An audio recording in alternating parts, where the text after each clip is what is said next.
doctor that something is going wrong. Also, we are here to learn so we can help save other lives. Say for instance, you have a family member that tells you anytime I have a bowel movement, I'm seeing blood. After leaving here, you should know what to tell that person. So, we're also here to learn about the things we can do, lifestyle changes.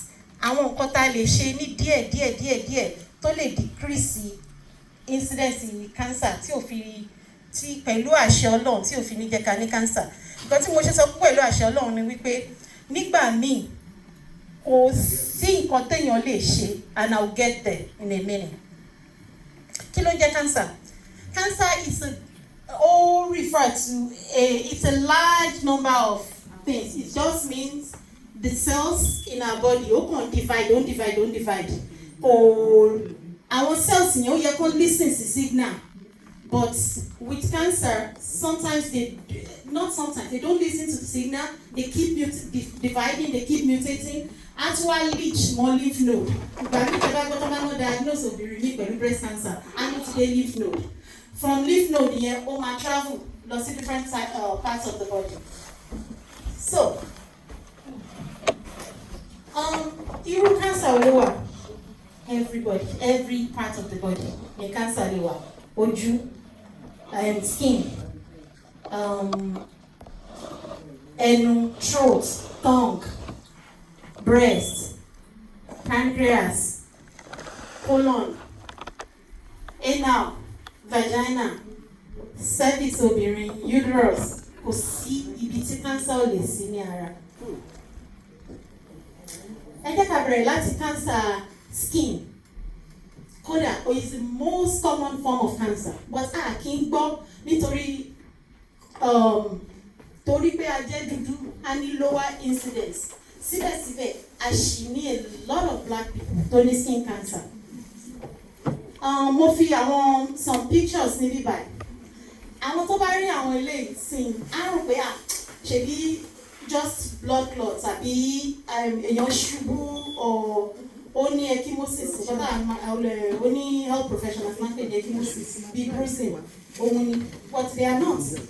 Skin cancer ni. Àwọn wo ló wà at higher risk?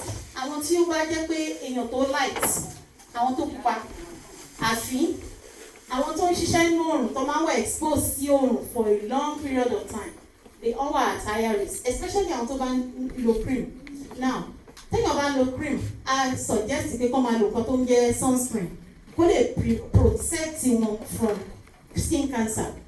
Tá bá rí anything tí ó jẹ́ new bí ọgbẹ́ like this lára wa, and mo fi pencil mo pretty picture nítorí pé ẹ wo pencil yìí ṣe rí bí eraser yẹn ṣe kéré. Anything tó bá ti ju ìdí eraser lọ tá bá ti rí ní ara wa ká mọ̀ wípé a need láti rí doctor wa kó lè check ẹ̀. Ara àwọn tẹ́ bá wò ẹ rí pé irú eléyìí sìn asymmetry ni a máa ń pè ibi kan ó yàtọ̀ sí ibi kan. Ara àwọn signs nìyẹn. Ìgbà míì ó like cancer, skin cancer like ó máa wà níbi tí òun bá máa ń pa jù. Tẹ́ bá rí àwọn bàbá wa tán dán rí gbà mí tọ́lọ̀ ní àwọn bàbá wa tọ́lọ̀ kádàrá pé kán nírun púpọ̀ lódì tán dán rí. Ìgbà míì skin cancer yẹn ibi orí wọn ló máa ń wà because oorun yẹn tó máa ń wà exposed sí for a long time. Ibi ẹni ó máa ń wà fún. So tẹ́ bá ní àgbàlagbà, tẹ́ bá ní arúgbó, tẹ́ bá rí nǹkan kan níbi orí wọn tó jẹ́ pé bí skin bí abnormality of the skin tàdé rí pé ó wà ń bẹ̀, ó ti wà ń bẹ̀ ọ̀sẹ̀ kìíní, ọ̀sẹ̀ kejì, ọ̀sẹ̀ kẹta kò lọ, a ní láti lọ kí wọ́n rí doctor. Mo tún fi àwọn pictures yìí sí, tí a bá rí àwọn pictures yìí ṣé mọ̀ pé a máa rò irú ìtàrí yìí sìn á rò pé ewo ni, kì í ṣe ewo. Ó ní nǹkan tá à ń pè ní vascularity. Tá bá rí bí àwọn vascularity yẹn ó dàbí àwọn blood vessels kéékèèké tó ń supply ẹ̀jẹ̀, kì í ṣe ewo. Cancer ni gbogbo àwọn nǹkan tẹ́ rí yẹn. So tá bá rí nǹkan kan tó wà lára wa ní skin wa tó wà ń bẹ̀ for ọ̀sẹ̀ kìíní, ọ̀sẹ̀ kejì tí ò lọ, ká lọ rí doctor wa. Tí doctor yẹn bá sọ wípé kò sí nǹkan kan, tí a dẹ̀ ní ọkàn pé something is wrong, a seek second opinion. Ẹ jẹ́ ká kúrò lórí skin cancer, ká bọ́ sórí colon cancer. Kí ló ń jẹ́ colon cancer? Colon cancer ni cancer tó jẹ́ pé from inú ìfun wa, because gbogbo wa Ọlọ́run fún wa ní digestive tract tí ìfun wa ń bẹ. And also common gan-an ni táwọn èèyàn máa ń kú from colon cancer. A lot of times àwọn èèyàn máa ti kú tó mọ̀. Tẹ́lẹ̀tẹ́lẹ̀ wọ́n máa ń sọ pé bíi 45, 50, but nísìnyí a ti rí wípé àwọn èèyàn tó wà younger ní ìmọ̀ tá bá rántí movie kan recently, Black Panther, ẹtí tó ṣe actor yẹn ṣe rí pé I think it was 35, but ó ti spread already. So ó ti wà younger and younger people nísìnyí. So kí ni ó ń jẹ́ colon cancer? Cancer colon bí mo ṣe sọ. Àwọn kí ni àwọn signs tí a máa rí tó máa jẹ́ pé ó need calorie doctor wa. The first thing a máa ń sọ pé change in bowel habits. And change in bowel habits, kí ni ìtumọ̀ yẹn torí ọ̀rọ̀ yẹn wà loaded. Ẹni tó bá lọ sí toilet tó bá jẹ́ pé ìgbẹ́ wọn ó máa ń firm àbí kó thick, kó wá di wípé ìgbẹ́ yẹn ó ti yàtọ̀, ó máa wá tínrín, àbí kó di pé ẹni yẹn ń lọ more frequently, or ẹni yẹn ní nǹkan tá a máa ń pè ní tenesmus. Tenesmus ni wípé even tó bá yàgbẹ́ ó sì feel that pain, that discomfort. So weakness, tiredness, or fatigue tí ẹlòmíì àwọn sọ pé kàn ṣàkànrẹ́ mi. Losing weight, ṣẹ́rí tí a bá ní arúgbó yàtọ̀ sí we do know táwọn èèyàn àgbà wa bá ń dàgbà wọ́n máa ń lose weight. Ẹni tó bá sanra tẹ́lẹ̀ wọ́n máa tínrín díẹ̀, wọ́n máa lose weight díẹ̀. But tó bá ti di wípé ohun weight loss yẹn pọ̀, ẹ jẹ́ kí ọkàn wa lọ síbi cancer so that wọ́n lè ṣe check up fún wọn. And then ẹ jẹ́ kí n go back. Tá bá rí ẹ̀jẹ̀ nínú stool, ó possible 35% chance, especially tó bá jẹ́ pàgbàlagbà lẹ́nu yẹn, 35% chance pé ó lè jẹ́ colon cancer. So báwo la ṣe máa ń check fún colon cancer? I need different types of tests, but two ni mo wà most important. Àkọ́kọ́ ìkan wà tó jẹ́ pé tá bá lọ rí doctor, wọ́n máa fún wa ní nǹkan kan bíi envelope ká mú lọlé. Envelope yẹn wọ́n máa ní ká fi, tá bá ti ní bowel movement, tá bá ti yàgbẹ́, á ní ká mú a little bit of ìgbẹ́ yẹn pé ká fi ra envelope yẹn. Àwa send ẹ̀ sínú mail, wọ́n á evaluate ẹ̀. Ṣùgbọ́n àwọn envelope yẹn, ẹni tó bá jẹ́ pé nínú family ẹ̀ kò ní colon cancer, pé kò ní àǹtí àbọ̀nkú àbí dáàdì àbí mọ́mì tó ní colon cancer ní kó ṣe envelope yẹn o. Ẹni tó bá mọ̀ pé nínú family wọ́n ti rí ẹni tó ní colon cancer rí, eléyìí ló yẹ kó ṣe, tá máa ń pè ní colonoscopy. Ṣé ní colonoscopy yìí, àkọ́kọ́ láti check fún colon cancer, a lè torí pé a jẹ́ dúdú, we should start at 45. So tá bá ti ṣe colonoscopy yìí, tó bá dá tán rí nǹkan kan, it's good for 10 years. But tó bá rí nǹkan, depending on what they see, wọ́n lè ní ká padà wá ní 3 years, wọ́n lè ní ká padà wá ní 5 years, wọ́n lè ní ká padà wá ní 7 years, depending on what they see. Kí ló ń jẹ́ colonoscopy? Wọ́n máa fún wa ní nǹkan kan, wọ́n máa ń pè ní enema, a máa yàgbẹ́, a máa clean inú wa, a wá ṣe colonoscopy. Ṣé ní doctor yẹn wọ́n máa mú kíní yẹn, wọ́n máa kì í through it, kó wá painful, èèyàn á ti sùn, èèyàn tí ẹni mọ tó ń ṣẹlẹ̀ láyé mọ́. So akọ̀rọ̀ mú kíní yẹn, wọ́n á kì í through it, wọ́n á fi check, ṣẹ́rí tó ń check kíní yẹn, tó bá rí nǹkan kan tó jọ bíi polyps àbí cancer, wọ́n lè tètè ṣe kíni, wọ́n lè tètè ṣe surgery, wọ́n lè tètè take it out kó tó spread. Colon cancer jẹ́ tó bá tètè detect àwọn tó ó ní highest survival rate, téèyàn lè survive ẹ̀ dáadáa tó bá tètè detect ẹ̀. Báwo dẹ̀ láì detect ẹ̀? 45, at the age of 45, get a colonoscopy or a fit screening if you don't have a family history. Again, I'll move to another one, tó jẹ́ pancreatic cancer. Pancreatic cancer is common, but tó bá ṣẹlẹ̀ ó máa ń wà devastating in the sense that ó máa ti wọnú ara káwọn èèyàn tó mọ nǹkan tó ń ṣẹlẹ̀ because symptoms ẹ̀ ò tètè easy láti detect. Tá bá rántí I think Steve Jobs gbogbo a máa ń rántí pé nǹkan tó pa nìyẹn so ó máa ń ní subtle signs téèyàn ò tètè ní mọ̀ ara sign yẹn ni pé fatigue èèyàn kọrin pé ó ṣàn rẹ̀ òun ṣá sign kan nìyẹn. Another sign is upper abdominal pain bíbí báyìí ṣe rí pain yẹn kò ń ṣe pé pain tí ó máa di ọ̀la téèyàn máa sọ pé okay mo wà nínú pain lánàá mo dẹ̀ pain yẹn bẹ̀rẹ̀ lánàá èmi yìí ó dẹ̀ mo dẹ̀ mi lè dìde or something like that no ẹ mọ nǹkan tó máa ń pè ní insidious onset ó máa ra máa ṣe díẹ̀díẹ̀ pain yẹn máa ṣe díẹ̀díẹ̀ títí tó bá yá èèyàn rí pé pain yẹn ó ṣáà ń lọ síbi ẹ̀yìn yàn ó ń lọ síbi side ó ń lọ síbi ẹ̀yìn so then tó bá yá ó máa ń wọ pé èèyàn ò ní lè jẹun weight loss mo fẹ́ ká wo àwọn picture yìí these are later signs of pancreatic cancer ṣe rí tọ̀ yẹn a máa ń pè ní Coca-Cola urine bí tọ̀ yẹn ṣe máa dúdú nìyẹn so ẹlòmíì máa ń tó máa rí nǹkan bẹ́ẹ̀ wọ́n máa ní àbóyá jẹ̀díjẹ̀dí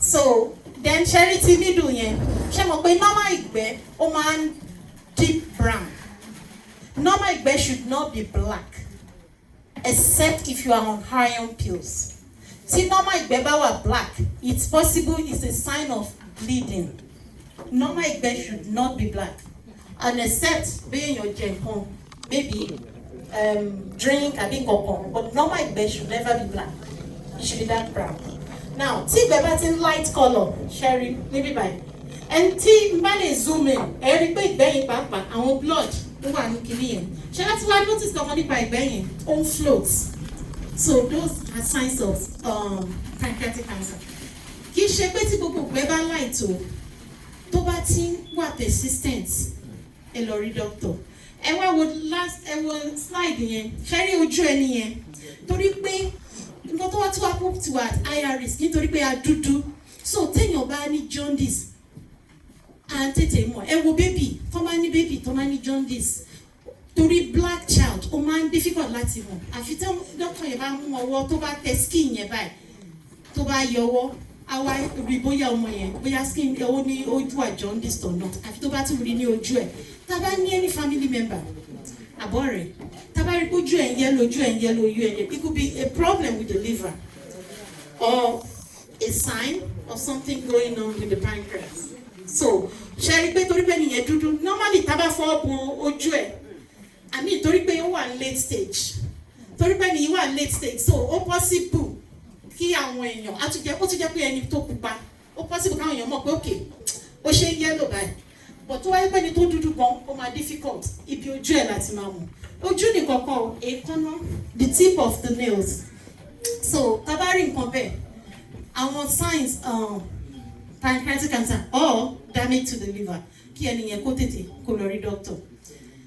Ẹ jẹ́ ká sọ̀rọ̀ nípa testicular cancer of the testes ṣe rí eléyìí kò torí pé a jẹ́ dúdú kò really common láàrin wa bọ̀ tó ṣì ń ṣẹlẹ̀ age testicular cancer yẹn ó tún máa ń opposite prostate cancer ni ṣe rí prostate cancer the older tí èèyàn bá jẹ́ the higher the risk ṣe rí testicular cancer yẹn àwọn tó wà younger ni maybe 15 to 35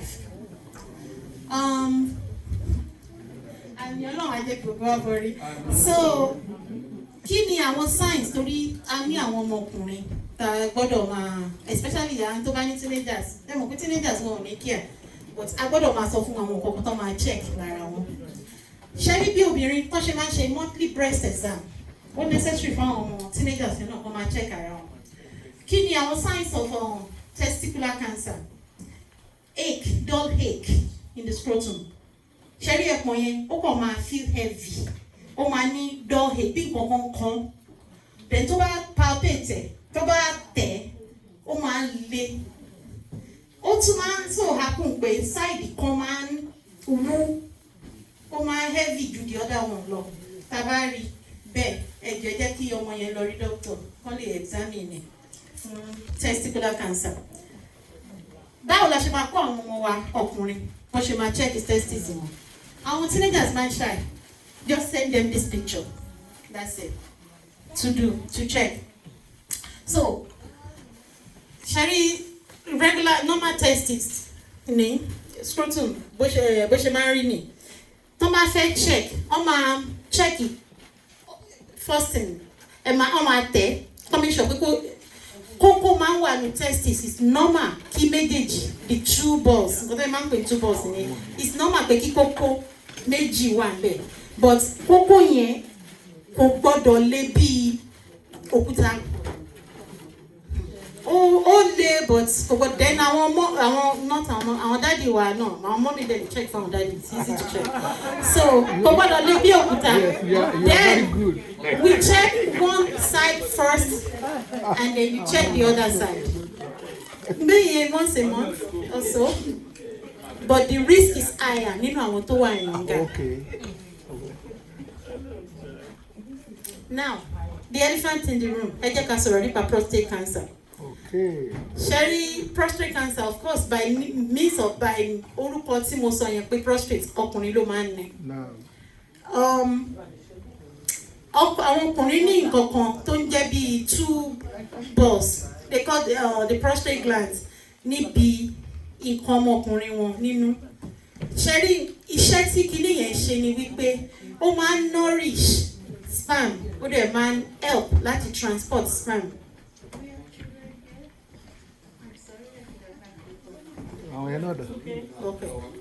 Okay. So, ó máa ń nourish, ó dẹ̀ máa ń help láti transport his sperm. Àwọn yẹn ọ̀gbọ́n Yorùbá, ìlú lọ sí Yorùbá. Àwọn ò sí gbọ́ Yorùbá o. Àwọn lè gbọ́ débẹ̀ yẹn. Okay, so ó máa ń help láti nourish his sperm. So, tí àwọn ọkùnrin wa bá ń dàgbà, ìgbà míì kíní yẹn instead kó pọ̀ wá ń bẹ̀, ìgbà míì ó máa ń grow ó máa ń tóbi díẹ̀ sí tó bá ń grow ó máa ń cause nǹkan kan tó ń pè ní BPH benign prostate hypertrophy BPH yẹn ó máa ń fún àwọn ọkùnrin ní problem láti tọ̀ for instance tí ẹlòmíì tó máa fẹ́ tọ̀ tó bá yọ nǹkan ọmọkùnrin ẹ̀ síta tó máa fẹ́ tọ̀ normally fẹ́lòmíì bí ìtọ̀ yẹn ṣe máa ń lọ curve ó máa ń lọ sókè tẹ́mọ̀ gbà táwọn kékeré ní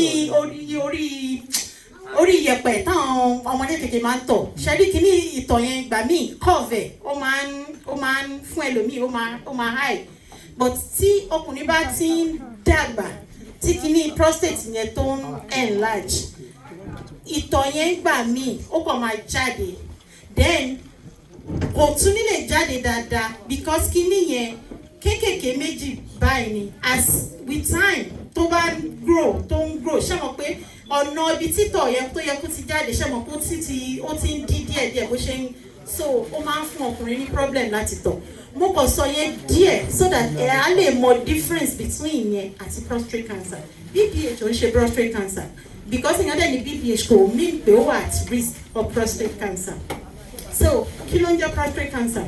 Whether men like it or not, tí ọkùnrin mẹ́jọba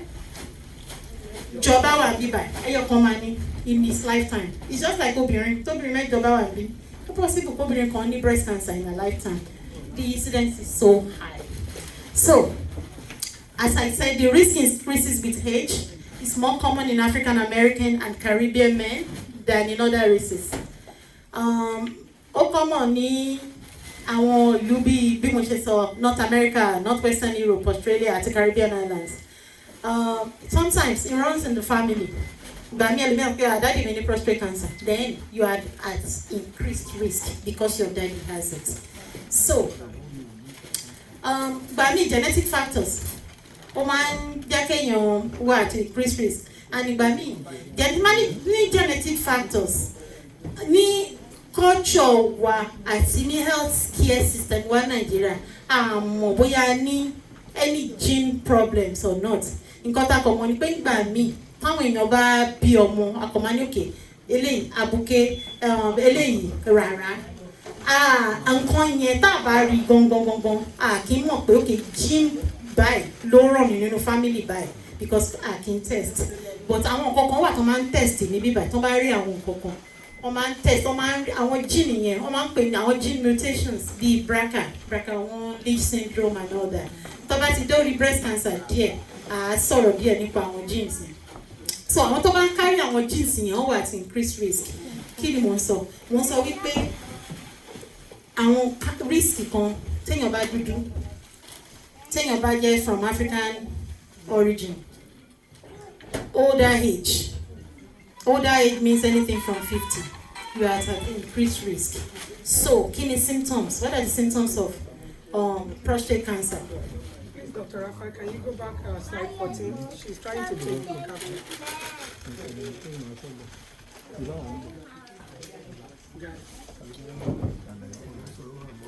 Key the symptoms prostate cancer. Number 1. No symptom. You feel perfectly fine. Ṣé mo kí mo sọ fún yín pé difference BPH tó máa ń fún ọkùnrin ní problem ìtọ̀ kì í ṣe prostate cancer. Ó yàtọ̀ sí prostate cancer. So that's it. No symptoms. Everything is just perfect. But the risk increases with age. So then, second symptom, difficulty starting urination. Afẹ́tọ̀ ìtọ̀ yóò wà. Aṣá kan push kò jáde. Weak. Bí mo ṣe sọ nípa urine BPH lẹ́ẹ̀kan pé kéèyàn fẹ́ tọ̀ kí tọ̀ yẹn kó máa ẹgbẹ́ pé ìtọ̀ ẹ̀ tẹ́lẹ̀tẹ́lẹ̀ ó máa ń gùn báyìí ó máa ń break tí díẹ̀ bá jáde á stop tí díẹ̀ bá jáde á stop. Trouble emptying the bladder completely. Èèyàn tọ̀ but gbogbo ò jáde tán ní bladder. And blood in the urine or semen. Now I know blood in the urine or semen.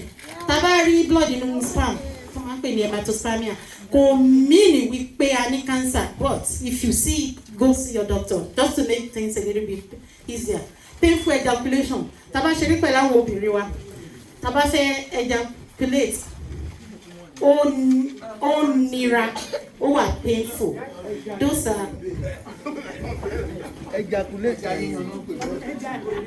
are signs of prostate cancer. However, it could be no symptoms. So báwo ni a ṣe lè test? Àwọn máa ń lo 2 types of test. Ṣẹ́rí second one yẹn, ṣẹ́rí doctor tó fẹ́ fi kíní sí ọwọ́ yẹn gel, ó máa fi gel yẹn sọ wá dẹ̀ wọnú true furor. Sorry. I check pé wọ́n lè lò fún BPH náà tó máa fẹ́ wò pé bóyá kíní prostate gland yẹn ó ti harden àbó ti fẹ̀. But the better test ni blood work. Tó máa ń pè ní PSA screen. Now, màá dúró sí ibà ìdẹ́ láti explain kankan. Mo ò fi age tá máa check fún prostate cancer síbẹ̀ nítorí wípé ó difficult and the urologists have not agreed on particular age láti start checking for prostate cancer. Wọ́n máa ń pè kankan ní medicine ní risk versus benefit. Kó lè yẹ wá jẹ́ fún one example. Oníṣẹ̀lẹ̀ sí kankan ń wá o. Ká ní èèyàn bóyá ká ní màmá tó jẹ́ 17 years old. Kọ́ ní breast cancer. Ọlọ́run jẹ́ kí breast cancer ṣẹlẹ̀ sí wa. Kọ́ ní breast cancer. Kí dókítà wá sọ fún wa pé wọ́n fẹ́ undergo àwọn nǹkan kan therapy, intensive therapy. Ó lè get better, ó lè má get better. Ìgbà míì tá bá wo benefits versus risk. Ìgbà míì a máa sọ pé you know what? Ẹ jẹ́ ká máa lo conservative treatment. That means don't do surgery, just do non-invasive care. Mi mọ̀ bóyá mo ń communicate. Yes. The same thing pẹ̀lú prostate cancer. Kò tí kò ṣe sí tó ṣe agree lórí age to start screening ni wípé oríṣiríṣi ni prostate cancer. Ìgbà míì most times kò kí ń wà aggressive. Ó máa ń slowly grow. Ó kàn máa wà ń bẹ̀ kò ní dẹ́ni yẹn láàmú. Most times. But 20% of the times, ó máa ń wà aggressive. Ó máa ní ìgbà ó lẹ́sẹ̀ mọ̀ pọ́n ní prostate cancer náà gbá kan 2 months after or 6 months after ẹnìyàn Ọlọ́run ti mú sọ́dọ̀. So most times prostate cancer is slow growing. most times, but ìgbà míì ó máa ń wà aggressive. Now, ṣé wá rí tẹ́lẹ̀ tó bá ti check tó bá ti rí báyìí surgery after surgery. Hey, imagine 40-year-old man tó check tó rí pé ó ní prostate cancer tó ṣe surgery. Most of the time tó bá ti ṣe surgery, 2 problems tọkùnrin máa ń ní pẹ̀lú prostate cancer surgery. Erectile dysfunction, nǹkan ọmọkùnrin wọn lè dìde. And the second problem is urinary incontinence. Wọ́n kọ́ mama accident wọn ara wọn lára, wọn lè hold the urine wọn. So imagine 40-year-old man living the rest of his life like that. So wọ́n ṣe máa ń ní risk versus benefit pay, time tó máa check. So screening for prostate cancer, tá bá lọ sọ́dọ̀ doctor wa pé okay, in case tí èèyàn bá fẹ́ screen, 50 is age táwọn èèyàn sọ pé àwọn urologists kan sọ pé okay, if you want to check, tell your doctor at least at the age of 50 pé you know what, check me for prostate cancer.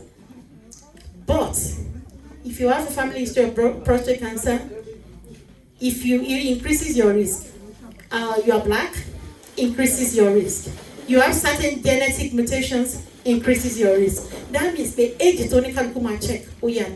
But if you are at higher risk, you can check earlier, 45, 40. If you are at higher risk, if you are just perfectly fine, you don't need it. But if you want to check for the general population, I would say 50. Definitely 65, you need to know. So, nǹkan tí age prostate cancer láti check ni tó ṣe máa ń tí àwọn urologists tó ṣe agree lẹ̀. Moving on, cervical cancer. Cervical nǹkan tó ń jẹ́ cervix ni níbi ilé obìnrin ọmọ uterus tá máa ń gbé ọmọ sí, níbi ẹni uterus yẹn cervix ni ó wà ńbẹ̀. So cervix yìí ó máa ń nígbà míì ó máa ń become cancerous.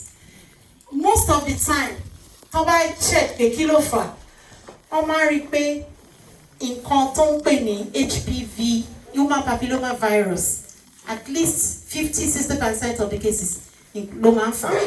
Now kí ni signs? Vaginal bleeding after intercourse. Èèyàn ṣeré pẹ̀lú ọkọ ẹ̀, ó ń rí bleeding, ó check, ó rí bleeding. Menstrual bleeding, all change, especially as one grows older. The menstrual period should become lighter, not heavier, except if you have fibroids. Watery discharge. Kí nǹkan náà kó ṣáà máa dàbí omi lára àyàn tí ó dẹ̀ ń ṣètò. Urinary incontinence, àwọn obìnrin máa ń ní bàtà bá bímọ. Gbọ́dọ̀ anọ́bísà àṣà sọ pé àjọ náà ẹsẹ̀ obìnrin náà ní torí pé kò easy. So tá bá bímọ after having several children, sometimes ó máa ń kíní cervix kò ń sábà lè hold ìtọ̀. Ẹlòmíì tó bá sneeze or tó bá wúkọ́, ó máa ní accident díẹ̀, ìtọ̀ yẹn díẹ̀. So it's because of prolonged oyún níní bímọ and all that. So but tí èèyàn bá ń rí bíi omi àbẹ́jẹ̀ in between periods tó ń dà, especially tó bá tún ní foul odor, it could be a symptom of cervical cancer. So kéèyàn lọ check. Meanwhile, FYI, foul odor yìí ó lè jẹ́ nǹkan tá à ń pè ní bacterial vaginosis. Àwọn obìnrin kan máa ń ní nǹkan tó ń jẹ́ bacterial vaginosis don discharge with abnormal odor. That's because tó máa ń change ọṣẹ tó ń lò and all that. But mi kò fẹ́ ká mọ̀ ní pé it's not always pé nǹkan tó fà nìyẹn. Pelvic pain, especially pain during intercourse. Ẹni tó ti bímọ kan tó ti bímọ méjì, you shouldn't be having pain during intercourse. When you do, please go see your doctor. They could be symptoms of cervical cancer. Now, thank God, in Nigeria, now they are doing HPV vaccination. Gẹ́gẹ́ bí mo ṣe sọ lẹ́ẹ̀kan, most cervical cancer, nǹkan tó máa ń fà ní nǹkan tí HPV yẹn, human papilloma virus, it's a virus tẹ́ pé through sex làwọn èèyàn. Okay, through sex ni àwọn èèyàn ṣe máa ń contract. Ṣe rí nǹkan tí Islam ó closed system ní Islam máa closed system kì í ṣe pé yóò lè fẹ́ yàwó méjì mẹ́ta mẹ́rin o but ìkankan ò lè ṣe zina because the more sexual partners téèyàn bá ní the higher the risk of contracting that HPV. And once one contracts that HPV, ó máa wà ní body kò ní ṣe nǹkan kan ó kàn máa wà ń bẹ̀. Ó máa wà ń bẹ̀ for years. Fún àwọn tó bá wà younger gbà mí body wọn máa fight it off ó máa clear. But fún àwọn ẹlòmíì ó máa stay there 10 years 20 years. A máa wá change the cells yẹn. Cells yẹn máa become cancerous. So the HPV shot is in Nigeria, of course, is here.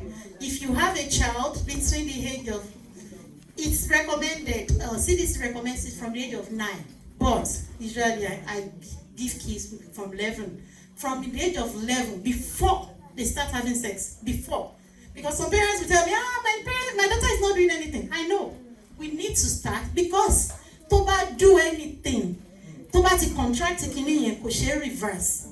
So, kini HPV vaccination and make sure pé tí wọ́n bá lọ sọ́dọ̀ doctor from the age of like boys and girls pé kàn gba shots yẹn so that it will prevent them 2 doses ní 1 dose 2 doses within 6 months. So it will prevent them from contracting HPV and reduces their risk of cervical and anal cancer. Gbogbo àwọn kan tí mo sọ nípa cervical cancer. Cervical cancer is still is the 4th most common cancer láàrin àwọn obìnrin and it's preventable. While we were growing up, was HPV shots, but now it's there. Please make sure you let your kids get the HPV shot. Now, see HPV bá wà lára, especially àwọn ọkùnrin nígbà míì, obìnrin náà máa ní genital warts. Tẹ́ bá wo bí ojú ara yín, ẹlòmíì máa ní pimples lásán ni. The way you can know kì í ṣe pimples níbi nǹkan ọmọkùnrin yín àti anal and especially àwọn tó ṣe anal sex and oral sex also is at increased risk. But I'm not saying it's haram because I'm not a Saki. I don't have the jurisprudence, please. Mi fẹ́ hello nítorí wájú ọlọ́ọ̀ni o ti máa rí jọ mi sọ pé haram ni o oral sex no mi kàn sọ pé increased risk fún oral pé ẹni tó bá ń ṣe oral sex ó wà at increased risk of àwọn HPV yìí àbí anal sex. Now anal sex I can say is haram. So àwọn tí ojú ara ṣe rí pé ibi ojú ara ni ṣe rí kíní yẹn nǹkan tẹ́ fi máa wọ̀ pé kì í ṣe pimple nǹkan tí mo ṣe mú kíní ìsílẹ̀gbẹ́ ṣe rí exactly bí cauliflower yẹn ṣe rí ní orí ẹ̀ máa rí kò ní smooth ó máa rí jagajaga. So that's HPV. HPV increased risk of cancer. So the doctor needs to get rid of it. They need to do cryosurgery or give you or scrape. Just go to the dermatologist. Only that is scrape it off because it puts you at increased risk of cervical cancer. Here we go. Pap smear. Pap smear fún àwọn obìnrin to prevent cervical cancer. I must start from the age of 21. Tẹ́lẹ̀tẹ́lẹ̀, once a child becomes sexually active, ṣé mo gbé báyìí ó yàtọ̀ sí Nàìjíríà. Ọmọ mi 16 tí wà sexually active. We are 17 a year after we do a pap smear. But now they start from 21 every 3 years. Then depending on what the doctor does. If the doctor does it with HPV screening, it's every 5 years after the age of 30. So if you see abnormal symptoms, just don't say I did it 2 years ago. Just don't do your pap smear again. Breast cancer. Last month was breast cancer month. And breast cancer is so common that they said 1 in 8 women, 16 women, tóbìnrin 16, tó bá jókòó síbì kan, only 2 ní lifetime wọn máa ní breast cancer. So, èèyàn máa bí mi ní question pé why do we have more cancer now compared to years ago? And I have no answer. I can't say years ago we didn't have as many cancer because we're just gbogbo àwọn kìíní àṣẹ̀ṣẹ̀ tún ní better screening tools àìṣe mọ̀. Ẹlòmíì, I've had people wọ́n máa ní nǹkan tó jẹ́ pé lára wọn máa ní àwọn ọ̀tá ló fà wọ́n or something like that. Ọ́nùláta, thank you ma. Yeah, ọ́nùláta. So àwọn nǹkan míì tó jẹ́ pé tá a máa rí lára wa tá a lè mọ̀ pé nǹkan míì ó wà life threatening. Wọ́n ní ẹnìkan bí a ó kọ̀ sùn kò jí mà and all that. It could be heart problem. So we are knowing better now. Lashing mọ̀ pé okay, now there's more cancer. Now, like I said, it's second to lung cancer. How do we prevent breast cancer? First is breast self-awareness. Know your breast. Simple. And I'll teach us how to know our breast in a few minutes. The second one is mammogram. Once you're 40, start getting your mammogram.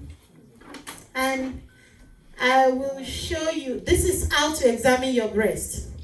Pick a day in a month. 2 weeks after your period or 2 weeks before. Don't check around your period. The breast is going to be tender, it's going to be lumpy, it's going to be heavy. Pick a date. Pick a date and check. You can check the different ways of checking. You could do up and down. You could do the round. Or you could do outside inward. And I will show us in a minute. This is a mammogram. People will say it's painful. To me, it's painless. Go get your mammogram. It's discomfort, yes. Papa press on your head between the slit. But it can save your life. Please. How many of us have had our mammograms this year? I'm not seeing some hands up. Please get your mammogram. Now, sometimes we may not have insurance. Some places offer insurance. Some places offer free mammogram checking, like I think St. Bernard. I think University of Chicago does some free, but St. Bernard I think they do in October, in the month of October.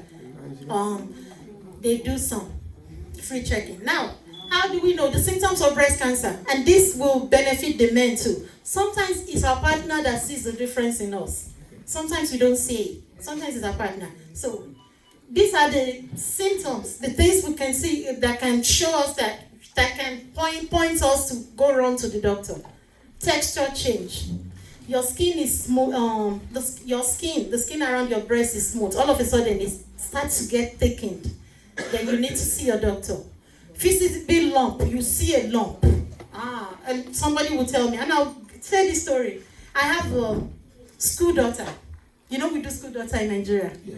So I've told this story before. She had a baby, and maybe the baby was maybe like 2-3 months. And one day she was breastfeeding the baby, and she noticed a lump. And she was on the phone with me when she noticed this, and she was like, "Oh, Sissy, that's what we call it. Sissy, there's a lump in my breast, blah blah blah blah blah. It's painful and all that." I'm like, "Okay." And she was like, Nigeria, you don't need a prescription for antibiotic. She said she was going to get an antibiotic, and I said, "Fine. As long as if it's still there after the antibiotic, go see your doctor." So it was still there 2 weeks later, 3 weeks later. She went to see the doctor. It was breast cancer. So sometimes with breast cancer, age, I've known somebody that was like maybe 16 years ago. She was in her 20s when she found out she had breast cancer.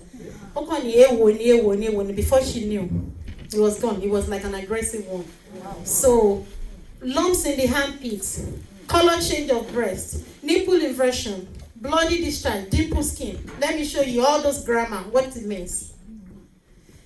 Look at the skin changes. So sometimes the breast should not look like this, except maybe I want to breastfeed mastitis. But then they need to go see the doctor. So they call this food orange, the skin change. Now the nipple is inverted. These are classic symptoms of breast cancer, period. The nipple, except if your own nipple by nature is inverted, You know, some women, when they breastfeed, they have to push it out. So, except if by nature, that's who you've always been. If you wake up one day and your nipple is inverted, please run to your doctor. Skin change, inverted nipple. Skin change, and this one is a little bit worse in the sense that you can see the atrophy of the skin. Skin is editing one, maybe by. Because sometimes we women, we see the symptoms, but we put ourselves at the back burner because we're busy caring for our children, our family, or something.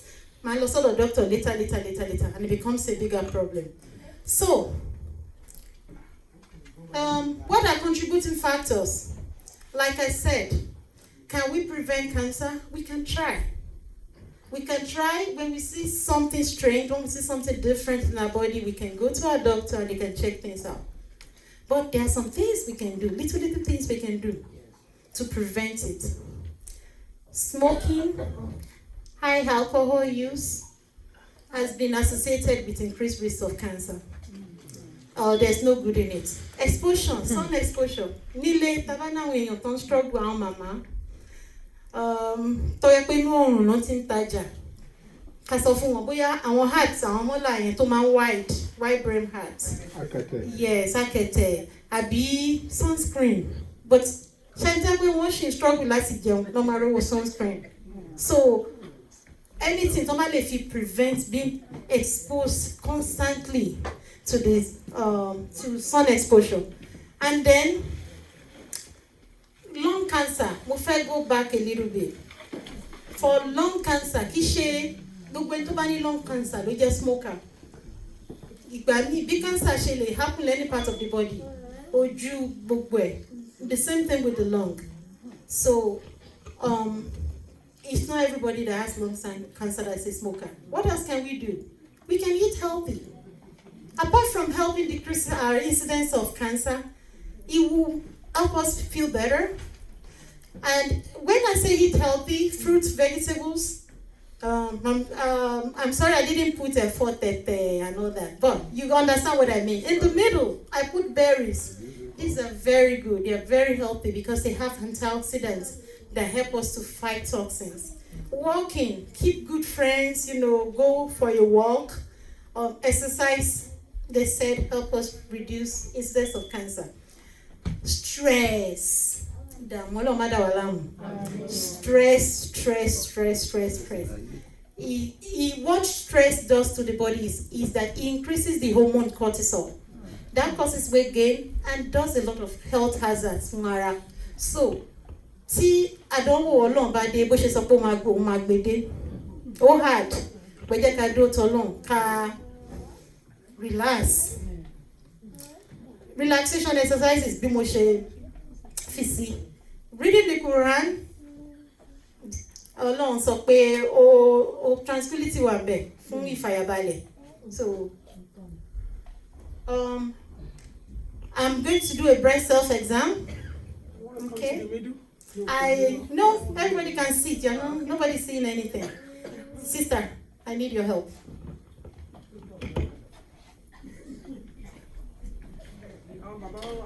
They are not seeing anything. Òkú ọdún mẹ́ta àwọn ṣàlejò So, we want to check our breasts.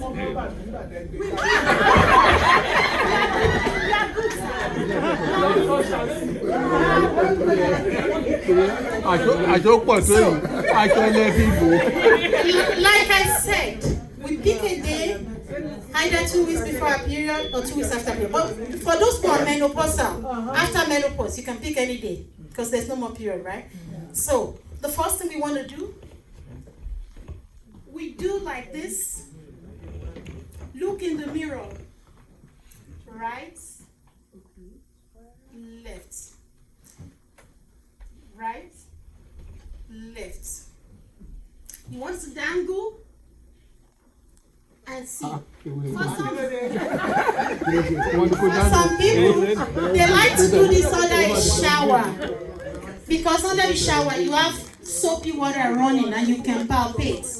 Now, FYI, your armpit is part of your breast, and that's where you start from. There are some of our fathers here and our brothers that have older parents, and now bàbá tó jẹ́ àwọn èèyàn tó jẹ́ pé ọmọkùnrin nìkan ló bí, àwọn màmá tó jẹ́ pé ọmọkùnrin nìkan ló bí, ó lè ti dàgbà, ẹlòmíì màmá mi ní dementia, so this is helpful for them because and so bá ní. Okay, I move on. So no,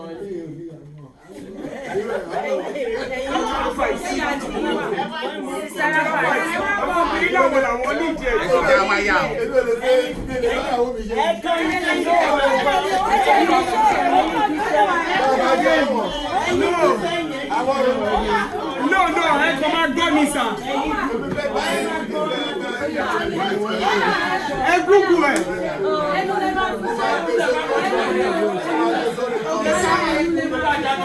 Okay, so I'm starting from under my armpits. Sherry, gbogbo ẹran yẹn ni máa fi sùúrù wò. Máa tẹ̀ any koko should not be there.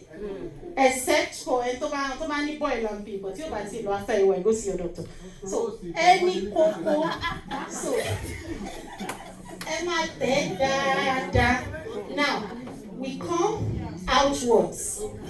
You can choose to do your circle wise, or you can go up and you can go up and down. Okay, so I'm going to do circle wise. For circle wise, I need 2 hands.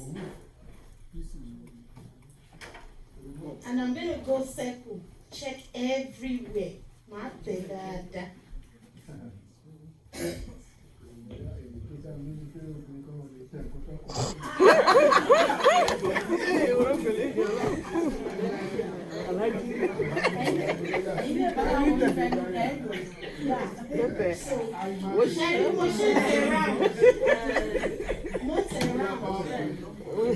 So that's why the nipple is for any discharge.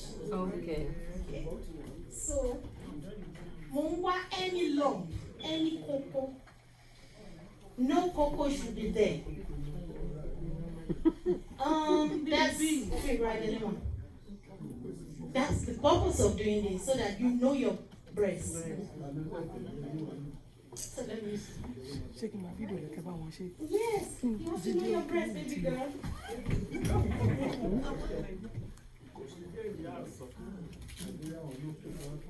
And make sure it gets everywhere. Come on, I'm blessed like for our love. Come on, God bless.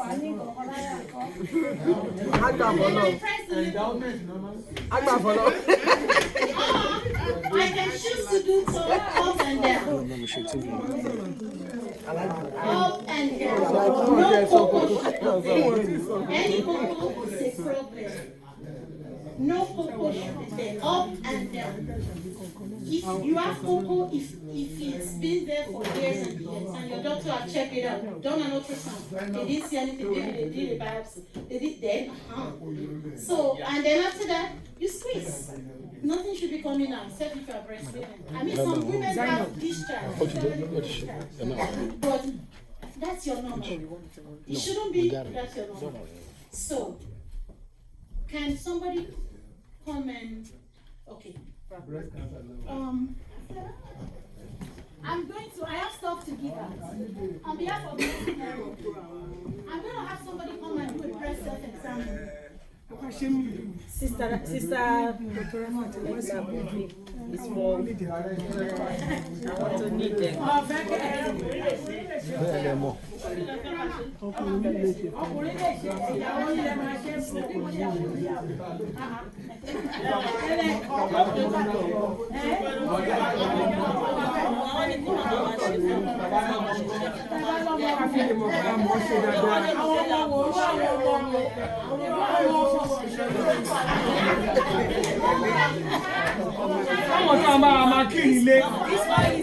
The older you are, the higher your risk. So, patient dàgbà, gbogbo our Swiss is new, our you are okay. Patient dàgbà. Our earpiece. You welcome. Somebody tell him I have cancer, I need your meat. The older you are, the higher your risk. But yes, Yes, I do. Because they call them so with cancer. I was talking about genes, right? Yeah. There are people with BRCA. Yeah. People who have BRCA, they will tell you, oh, my mom, she had cancer at 30. My aunt, she had ovarian cancer at 20-something. Those are people at higher risk. They call them, and the Jews, there's a particular tribe, Jewish tribe, they call them the Ashkenazi tribe. Angelina Jolie, that's why she took on both breasts, because she's at very high risk. Most likely she will have breast cancer, so that's why she took it.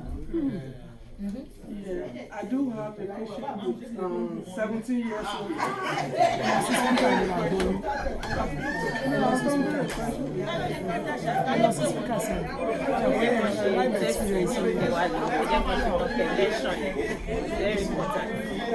Elijah, you got it. Elijah got it. She has a comment. Elijah is Èmi pè mí kò bóyá tó bá ṣe tán ìkọ́ mi.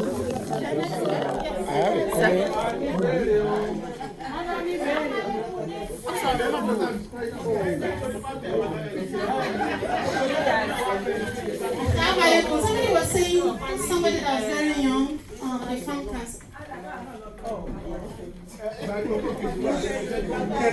Yeah, the answer is for our mother that asked the age of the people that asked.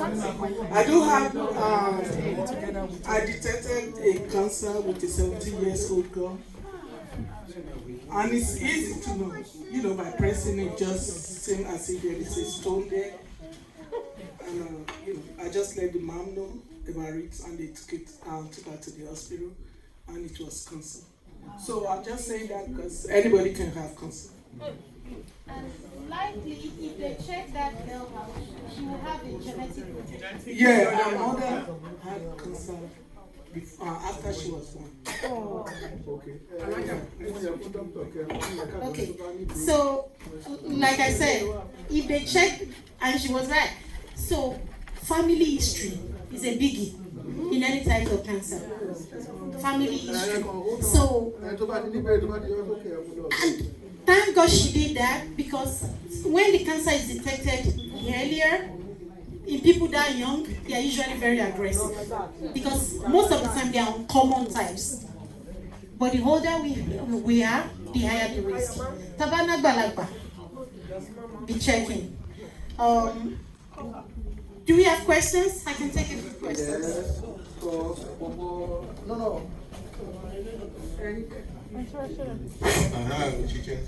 Assalamu alaikum warahmatullahi wabarakatuh. Because sometimes it looks like we are joking or whatever. I know when any of this happens to anybody, the husband, the wife, all the family members are involved, right? Okay, now you said a lot of stuff, but you didn't mention how we men can assist in this, and we are really serious about that. What can the husband do in order to? When it comes, we're going to go back to prostate, which is my own area of concern. But on this breast cancer, because we have a lot of stuff on social media, only okay. Does that help? No, sir, it does not. Okay. So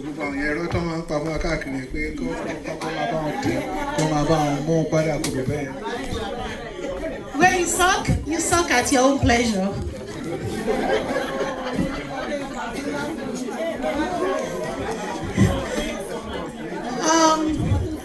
No, it does not. But what our fathers and husbands and brothers can do for us is to encourage us to go for annual scanning. Encourage us. It's very important. He said something about prostate cancer, sir.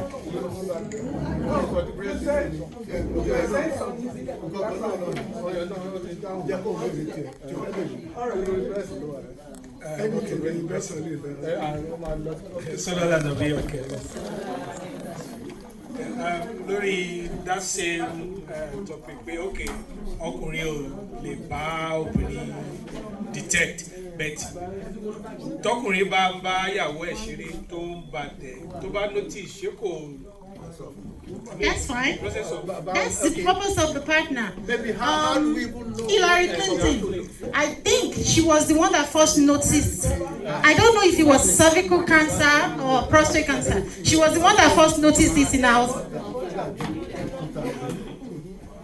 She was the one that first noticed it. Yes, a partner can, because sometimes her partners know us sometimes better than us. Sometimes they see the difference because I rush jáde every morning, but partner wa man notice something is different. You need to check this out. Okay, I'll follow up to that. Lára àwọn preventive measures ni pé exposure to sun, but exposure to sun náà wà necessary because ẹni tó bá tó lack sufficient exposure to sun wọ́n máa need vitamin D3. So where do we get the balance? Ẹ ṣé sir. Tí máa torí pé it was my fault for not clarifying it. Exposure to sun, we need the sun to sensitize our vitamin D. Taba mu milk, ta get calcium from milk. The milk cannot get to the bone where the calcium cannot get to the bone where it's supposed to work.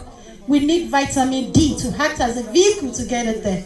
So we do need sun exposure, but this sun exposure, taba wo kini yen ri pe sun gone so sun between 7 and 9. It's fine. From 10 to 4, depending on the time of the year. Toba shati wa gan toti, we don't need it. Emma warm, yeah. When it's at its zenith. Assalamu alaikum. Mi ò mọ̀ bóyá doctor ti parí gbogbo àwọn slides tẹ́ fẹ́ ṣàlàyé ṣùgbọ́n follow up nǹkan t'Alhaji Sowemu wọ́n béèrè very good question ni. Púpọ̀ nù wa nísìn number one teacher ta ní orí social media ni, and I think there are a lot of misinformation tó máa ń lọ bẹ́ẹ̀ tó farajọ mọ́ nǹkan táwọn sọ. Wọ́n á máa gbé káàkiri ń bẹ̀ náà pé the more sexual intercourse tọkùnrin bá ní ó help láti reduce the prostate cancer. Màá fẹ́ kẹ́ ẹ bá wa ṣàlàyé. Is there any correlation with that one? Yeah, number one. Number two, òun ni pé nípa ti breast cancer, ọkọ lè rí nǹkan kó sọ fún ìyàwó, ẹni tó lára ó gbọ́dọ̀ mọ ohun tó yẹ kóun ṣe. Ẹ jẹ́ ìyá mi má ṣe mí gbọ́, ẹnìkan nísìnyí tí mo mọ̀, she just had the breast removed, and about a year ago ó sọ fún mi nípa lump. Mo dẹ̀ sọ pé nǹkan báyìí ni kó lọ ṣe ṣùgbọ́n he ignore ẹ̀. Later ó padà jẹ́ pé cancer ni. She had to go through serious chemo, and just now few weeks ago wọ́n láti remove ẹ̀, ó dẹ̀ ṣì ń continue chemo yẹn. So nígbà míì tó bá tiẹ̀ bá wa rí, àwa náà ní ojúṣe fúnra wa tá láti ṣe. Màá fẹ́ kí doctor ṣàlàyé dáadáa fún wa. The more sex you have, at your own pleasure, you get rewarded. Wallahi, you get rewarded. Ladder, yeah, you get rewarded you get rewarded as long as it's allowed. So it does not. We don't have research that says sexual intercourse pẹ̀lú ẹni tí ó ní yìgì lórí wa. So sexual there's no research that has shown that rate of incidence of sexual intercourse so correlates pẹ̀lú decrease in cancer. Not yet, at least. But yes, good. It helps decrease stress. Go ahead, as long as it's allowed. Prostate. Now, that it decreases the incidence of prostate cancer, no. At least as of November 5th. We don't have research, 2023. Maybe tomorrow might be different. Right now, we don't have research that correlates the two, for now. Then, my mothers, my sisters, please, I'm begging us, please. In this, when we take care of people, we put ourselves in the background. Some of us, Nigeria, they call. Somebody's in the hospital, send 100,000. We send. Somebody is sick. Let's take care of us first. Sherry, Kotimafi Road, we are about to plane. Some of them are so for what I'm teach one in emergency plan. And in case of decompression, kini command use leg, and cover your nose first, not your child. Because if you do to put it on your child's nose, you don't know if you're going to have time to put it on your nose. So you do yours first. Take care of you first. You are the most important. Don't ring color. Put it off. Let's go to the doctor and check it out. So I'll just take one more question so that people can go and eat breakfast. That's fine. More questions.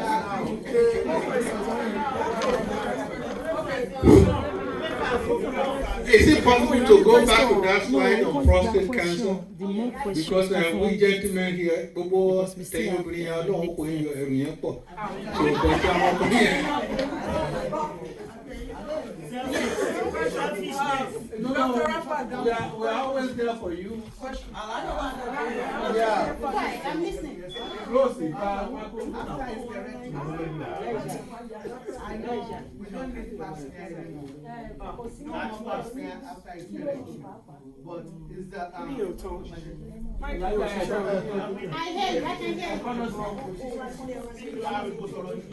Yeah, but she's speaking loud enough. After hysterectomy, you don't need pap smear anymore.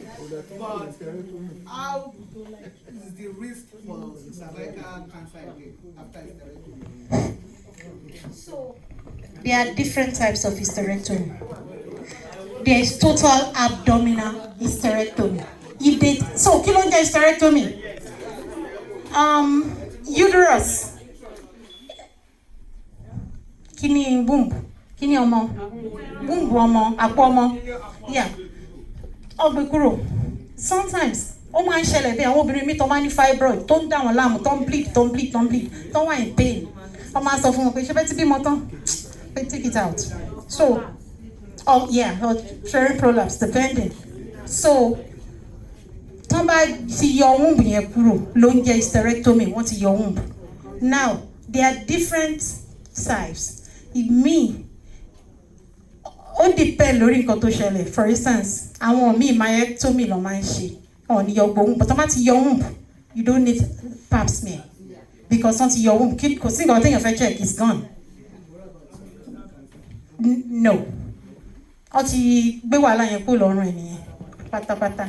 So, I'm going to be asking, I have some gifts here. I just want to close this slide down. We just did the self-breast exam.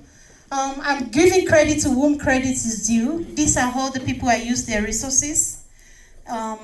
We did a question. Now, let me tell you a little bit about us, Mercy Network. What do we do? Especially àwọn tó bá lárúgbó, tó bá níyàn tó sick. A máa ń wá, a máa lọ kí wọn. A máa ń teach irú nǹkan tí mo ṣe. A máa ń ṣe financial literacy classes. Àwọn ọmọ tá bá fẹ́ kọ́ bọ́n ṣe máa build credit. Àwọn àgbàlagbà bọ́n ṣe máa ṣe ibi iṣẹ́ ẹlòmíì. Wọ́n ní nǹkan tó ń pè ní Roth àti IRA 403 plan. Báwo èèyàn ṣe máa ṣe, bọ́n ṣe máa build credit generally. We do that. We come. Volunteering, a máa ń ṣe immigrant support. Ẹ ṣe ní mọ́ṣáláṣí yìí so many times tá máa ń wá, tẹ máa ń help wa. A máa ń wá gba àwọn nǹkan fún àwọn èèyàn ní Nàìjíríà. A máa gba aṣọ, bàtà, ẹ dẹ̀ máa ń donate. Tẹ bá donate fún wa, a máa ń send ẹ lọ sí Nàìjíríà. This year, lágbára Ọlọ́run December, a fẹ́ lọ àwọn nǹkan tá a gbà, a fẹ́ lọ pín ní ibi tó ń pè ní Makoko. Àti máa gbọ́ the poverty àwọn èèyàn. So, nǹkan tá à ń ṣe nìyẹn. Then fún àwọn tó bá fẹ́ darapọ̀ mọ́ wa nínú nǹkan tá à ń ṣe yìí ní each mọ́ṣáláṣí anáwọn èèyàn ní mọ́ṣáláṣí Sister Badru Alhaji Adigun and Light of Islam and Ansarudeen everywhere láti láwọn èèyàn ẹni tó bá fẹ́ darapọ̀ mọ́ wa tó fẹ́ ṣiṣẹ́ aládá lára wa so and this was work that she recently so mo ní àwọn gift níbí báyìí pé mo tiẹ̀ dúpẹ́ pé ẹ honour mi pẹ̀lú ẹ honour Mercy Network pẹ̀lú presence yín eléyìí àwọn samples kan táwọn kan fún mi ní ẹni tó bá máa ń ní sinus congestion it's free please feel free to take mo ní àwọn question tí mi máa béèrè àwọn tó bá dẹ̀ gbà wọ́n máa gbé báàgì lọlé so the first question.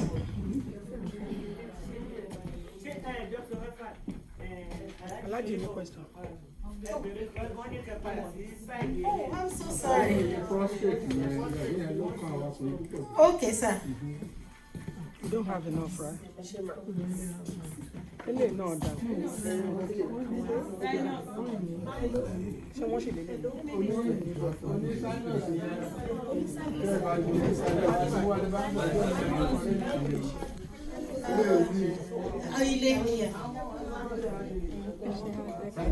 okay, sir. Only prostate cancer for this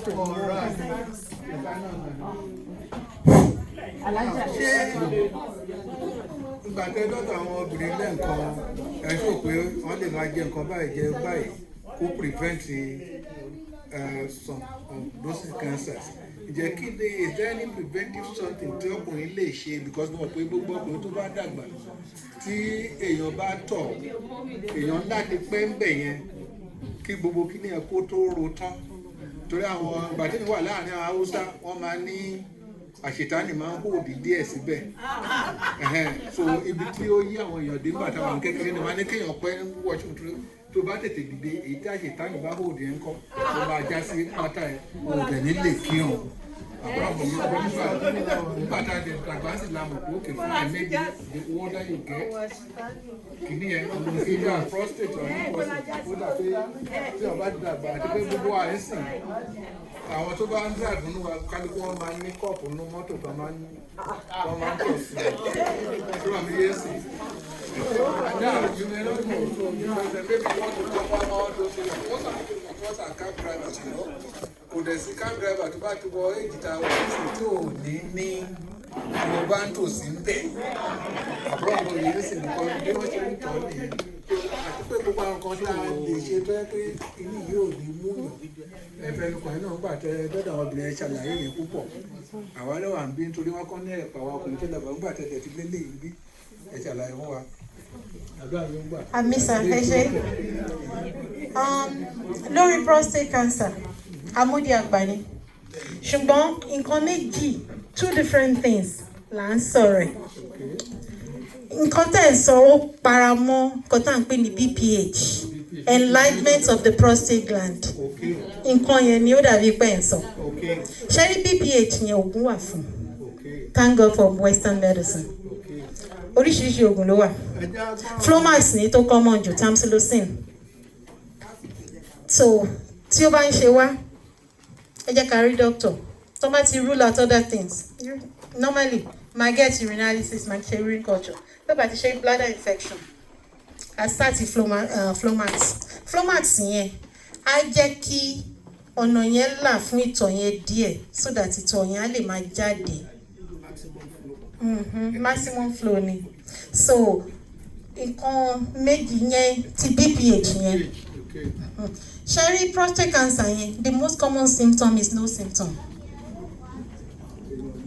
èèyàn ò ní mọ̀ with age ni so ní blood test PSA yẹn ibi tó ti wúlò nìyẹn routine screening tá a bá lọ ṣe screening lọ́dọ̀ doctor bóyá from the age of 50 I want to be screened for prostate cancer added by blood. Majority àwọn ọkùnrin ẹ̀ ń jọ́ lọ́wọ́ bá ti sí ìjọ Jímọ̀ bíbá yìí a máa rí i pé tó bá wọlé tó àárín rí kámẹ́rà ẹlòmíì àti ju báàgì ẹlẹ́ bíbá ní eré tó máa ń lọ. So BPH nǹkan tó ń gbó wọn.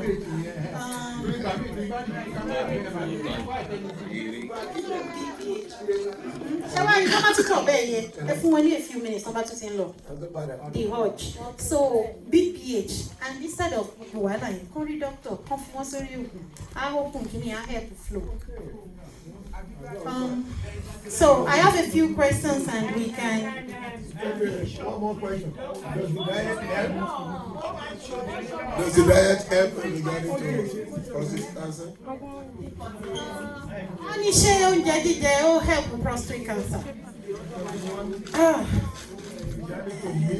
Nǹkan tí nípa colon cancer wọ́n link high red meat diet, Western diet, sí higher incidence of colon cancer. Nǹkan tí mo mean ni wípé kì í ṣe pé ká má jẹun o, àwọn oúnjẹ tí ò wà healthy. So on link sí colon cancer but kíní yẹn ò múlẹ̀ lórí research yẹn ò múlẹ̀ dáadáa. So nǹkan ní àwọn èèyàn míì sọ fún mi nípa BPH, wọ́n ní orógbó àbí kankan, honorable help àwọn. I don't know. Torí kò sí research lórí ẹ̀. So yes ma'am.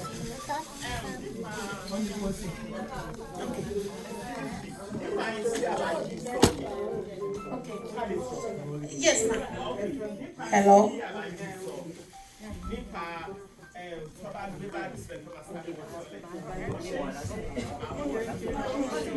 Okay. I'll answer it.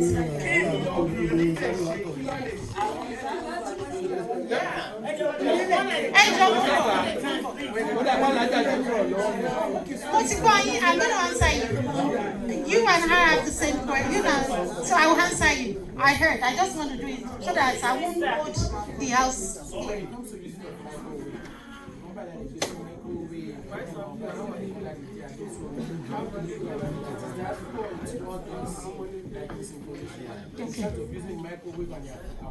Okay, thank you. So, there's another question from women. Okay. I'll just tell like the question, you can answer it all together. It kind of relates. Amobirin is a push-up bra. Does it have anything to do with breast cancer? Okay. Okay, salam alaikum. Let me take it from the easiest. Costeda, like it, but it doesn't have anything to do with breast cancer. Yes, that's that. Then, the question that my two sisters asked, what you are talking about is stress incontinence. Ṣé mo pé pàtí mo sọ̀rọ̀ lẹ́ẹ̀kan mo sọ̀rọ̀ nípa pé àwọn obìnrin míì tó bá wúkọ́ wọ́n ní accident díẹ̀ wọ́n tọ̀ díẹ̀. Mo sọ̀rọ̀ nípa ọmọ bíbí púpọ̀ pé nǹkan tó máa ń fà nìyí. Fún àwọn tó bá ní tẹ́ bá ti rí doctor tó bá sneeze, obìnrin mi tó bá sneeze ọmọ ní accident díẹ̀ òun làwọn ẹlòmíì ṣe máa ń wọ liner. So nǹkan tí ẹ̀ ń sọ̀rọ̀ nípa ẹ̀ ni wọ́n ń pè ní stress incontinence àbí urge incontinence depending on ní tó bá ń ṣe èèyàn yẹn. Tí ẹ bá ti rí doctor náà má ti gba ìtọ̀ yín tó ti rí pé kò sí nǹkan kan wọ́n máa ń pè ní Kegel exercises ó máa ń help. Ẹ lè Google ẹ̀ Kegel Kegel Kegel exercises. Ibi ìtọ̀ yín ẹ máa imagine pé ẹ̀ ń tọ̀ ẹ fún bẹ̀ yẹn ẹ let go ẹ fún. You have to do it so many times during the day. Ẹ máa fi tighten ibẹ̀ yẹn. It's not going to have anything to do with the bladder. No, it's so what it's doing is it's tightening the destrusor muscles.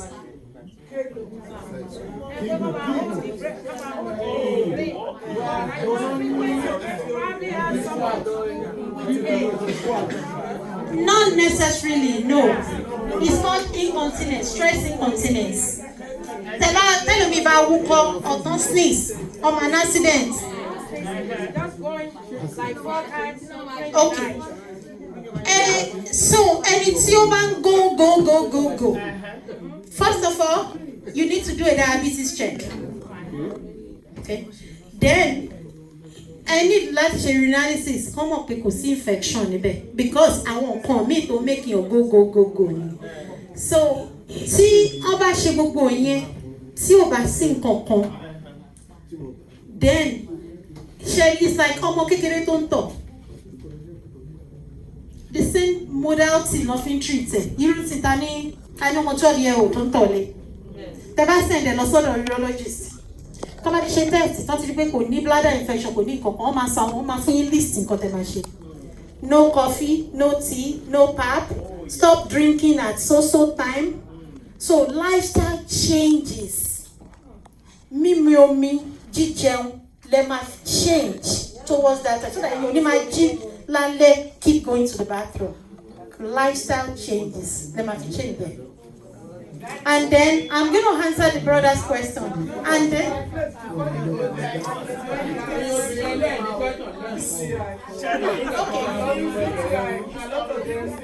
okay. Sherry, UTI, urinary tract infection, àrùn obìnrin ni, because àwọn obìnrin, especially àwọn tó jẹ́ CNA, àwọn tó jẹ́ nurses, tó máa ń wà lẹ́nu iṣẹ́, àwọn cashier, tó máa kàkà kan lọ tọ̀, wọ́n máa wò dé, wọ́n máa sáré. So tí urine yẹn bá sit níbẹ̀, ṣé mo pé urine wa máa ní bacteria, tó bá sit níbẹ̀, bacteria yẹn cling to the wall of the bladder, ó dẹ̀ máa set off infection. So kí ló ní symptoms UTI? Urge to urinate frequently. Ìgbà mi ó máa burning ni ó máa burn. So antibiotics tó máa ti á clear. So we fẹ́ answer a question brother so that ká lè ṣe ṣùgbọ́n àrọ̀ bíkà. Kì í ṣe gbogbo ìgbà ló ń burn o. Kì í ṣe gbogbo ìgbà ló ń burn. But dysuria, hematuria ìgbà míì ẹ̀jẹ̀ ẹlòmíì ó máa rí ẹ̀jẹ̀ pẹ̀lú ẹ̀. Brother bí ní question nípa microwave àti cancer risk. Wọ́n ní tá bá gbé oúnjẹ sí inú microwave àti pé téèyàn bá dúró tòsí microwave.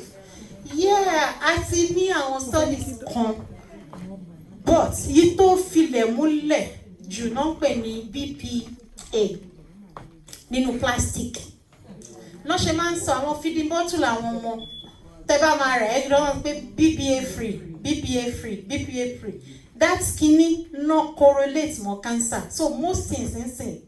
Nílé mi, such as in my house, àwọn kan nínú ilé mi, wọ́n fẹ́ fi plastic warm kan nínú microwave. Àwo gangan ló máa ń fẹ́ plain àwo. Ó wà ní dollar store $1 àwọn àwo plain tán fìdí tí ò sí design lórí ẹ̀. Wọ́n máa ti fi skinny tán dẹ̀ fi nǹkan kan borí ẹ̀. So it's safer that way. But àti ìrí nǹkan kan tó filẹ̀ múlẹ̀. Nǹkan kan tó tún kà as a carcinogen. Mi mọ̀ bóyá nígbà tí mi wà kékeré mi mọ̀ àwọn bàbá wa máa rántí. Wọ́n máa ń pè nǹkan ní saccharin tó máa fi ń ṣe tíì.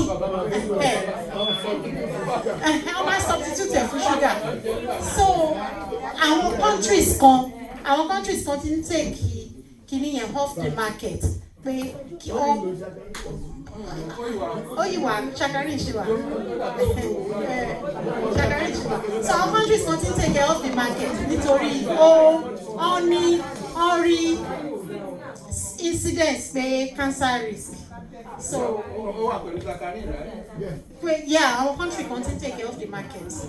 So I think Suguano. So ẹjọ́ mo ṣé kí n kó kíní ìlọlẹ ni àbí. Okay wait ẹjọ́ kí ni. You have to ask questions. Okay àwọn mọ́mí kan ṣe breast massage. Wọ́n ti fún wọn. Wọ́n ti gbà. So ask questions. So ask questions. Yes. So I'm gonna ask a question. Salaam alaikum.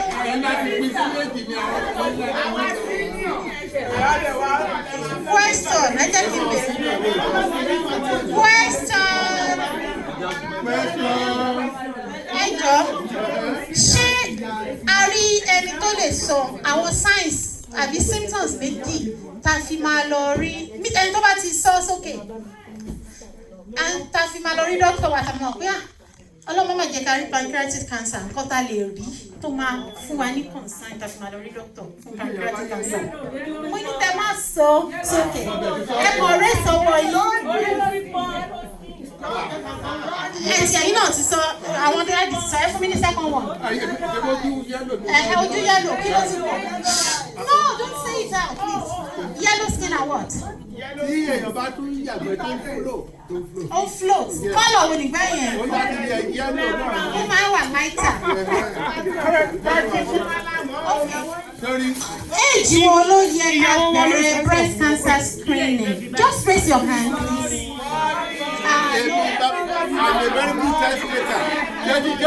Ṣẹ́ni tẹ́ bá ti sọ. Salaam alaikum. Salam Nabi Karim.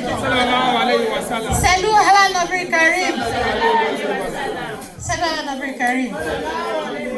Ẹ má sọ síta yín tó bá ti mọ̀ kẹ́kọ̀ọ́ rẹ̀ sí ọwọ́ yín. Okay. Age wo wọ́n ti sọ síta yín? Everybody ó wáyé ló mọ̀ pé 40. So age wo ni ó yẹ kí ọmọ okay. Let me go back. Màá kọ́kọ́ béèrè question yẹn, màá wá go back. Mo need láti sọ nǹkankan. Age wo ló yẹ ká ọmọ bẹ̀rẹ̀ cervical cancer screening, pap smear? Ẹ kọ̀ rèsì ọwọ́ yín sókè ẹni tó bá mọ̀.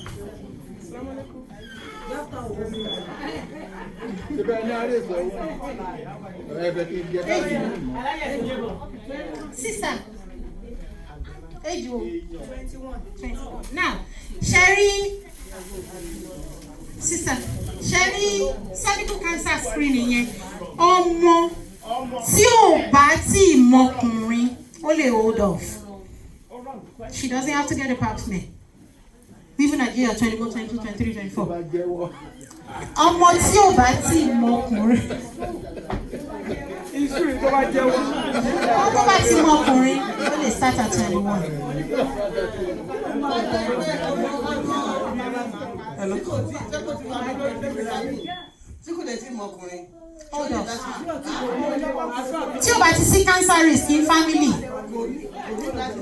tí o bá ti sí cancer risk pé ẹnìkan ní cervical cancer, kó hold off until after marriage.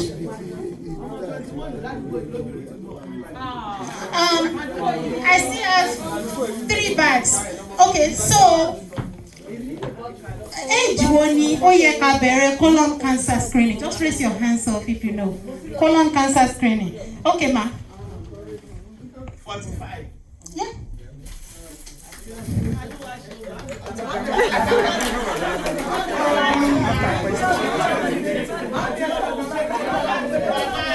Ṣé ara ẹni tó lè ṣe breast exam fún mi nínú àwọn obìnrin? Just one breast.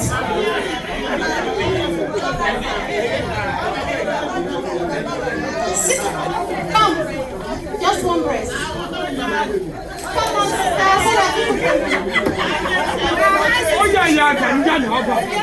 I want grandma to do it.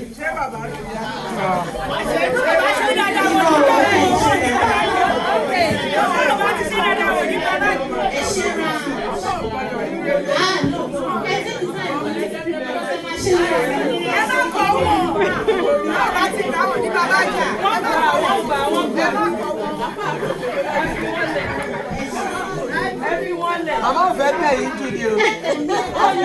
Ọ̀nìkà ìyàwó ẹgbẹ́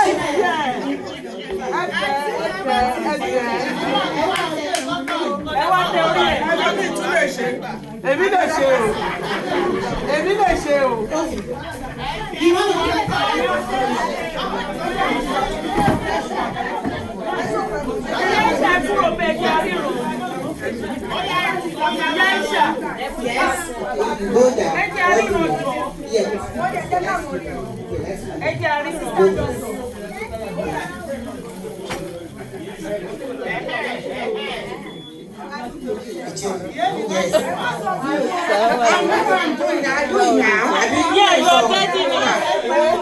Good job. Good job. Good job. Good job.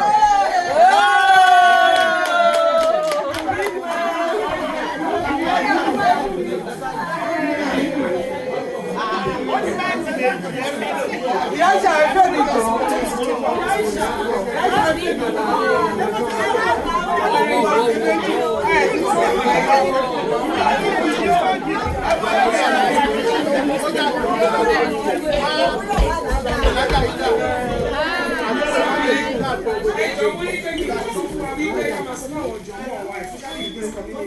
Most àwọn èèyàn wọ̀ kí lọ sọ hospital ẹni tó bá ní challenges pé àmì ò ní insurance ní mi níwèé mi ṣe lọ ẹjọ́ mo èmi máa ń wá sí mọ̀ọ́sì kan jẹ́ ká mọ̀ hospital city of Chicago they have more than 35 40 of them in the city jẹ́ pé lára wa kan náà ibẹ̀ náà ló lọ non immigrant kan ti fi kó ní cancer kí ni wọ́n ṣe fún immediately wọ́n gbé lọ sí north western so ẹni tó bá wọn kó ní challenges hospital láti lọ bójú ní lásán ló ń fún wa bó jẹ́ blood pressure ìjọ ẹ jẹ́ ká mọ̀ because I like a lot of stuff ẹ pé opportunity wà níta tó yẹ kó fún wa ẹ̀ka pẹ́ẹ́lí ọ̀níwèé àgbẹ̀yàwó níwèé ẹ̀jọ̀ èèyàn níwèé yìí ò níwèé ó máa kí ìtì ẹ̀ ẹ̀ máa ń máa ní ní ìtì níwèé àwọn oníwèé ló ṣe wáyé. Sáàmàlẹ́ ọ sọ nǹkan fún mi nípa ẹjọ́ ayé mọ́mí wa ìbádìí wa ẹni tí ó bá ń tọ̀ gan ẹni tó bá wà lórí àwọn oògùn blood pressure kan tí ó bá ní diuretic inú ó lè máa tọ̀ so ó lè jẹ́ òkú blood pressure tá à ń lò ara nǹkan tá à ń ṣe cancer nìkan kọ́ la máa ń sọ̀rọ̀ nípa ẹ̀ a máa ń sọ̀rọ̀ nípa diabetes hypertension tẹ́ bá wà interested stress depression tẹ́ bá wà interested ẹ bá wa sọ fún our brother and they will get in touch with us and will come and teach us how to manage. Salamu alaikum. Most of time so àtàdúrà àwọn ọmọlẹ́kẹ̀ wá ti fẹ́ bẹ̀rẹ̀ jọ. So ní orúkọ Mercy Network. No, we have to call it up. Ẹni báwọn sọ̀rọ̀ one-on-one. Báwọn sọ̀rọ̀ one-on-one. So ní orúkọ gbogbo àwa ẹgbẹ́ Mercy Network. We want to say thank you to the management and the executive of the board of directors and everybody that have given us this opportunity to be here today. Aki ṣeun púpọ̀ mọ̀ pé ẹ fún wa ní opportunity láti showcase what we do and any other whatever, any question, Tebani, Dr. Shonaya is here for the next few minutes. She can answer your questions. And if there are topics or anything that you want us to do, we are always available. Please let us know. We'll be back, inshallah, to deliver, more educational topics. So, on behalf of everybody, and as the interim president of the organization, I say thank you so much. And God bless all of us. Assalamu alaikum.